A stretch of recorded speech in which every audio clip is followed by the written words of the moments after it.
বিসমিল্লাহির রহমানির রহিম। দেশ এবং প্রবাস থেকে যারা দেখছেন সকলকে জানাচ্ছি আসসালামু আলাইকুম। দর্শক, আমি এই মুহূর্তে আছি, দেখতে পাচ্ছেন এখানে সবজি আবাদ করা হচ্ছে। আমি আছি এখানে, আমার ফ্রেন্ড দেলোয়ার আছেন। সে আসলে দুবাইতে তার বিশাল ব্যবসা আছে, কিন্তু তারপরও সে কর্মকে ভালোবাসে।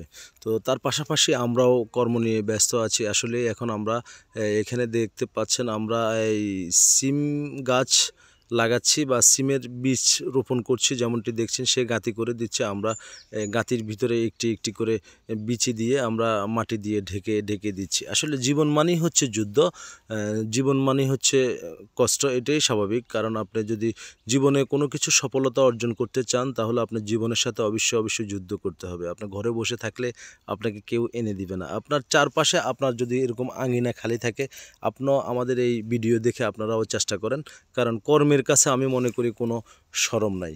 কর্ম করতেই হবে, যে কোনো কর্ম আপনি করতে হবে। যে পড়াশোনা করে সেও কর্ম করে, যে পড়াশোনা করে না সেও কর্ম করে, বা যে একটা রিক্সা চালায় দিনমজুরি সেও কর্ম করে। সো কর্ম ছাড়া কোনো কাজে হয় না। তাই আসুন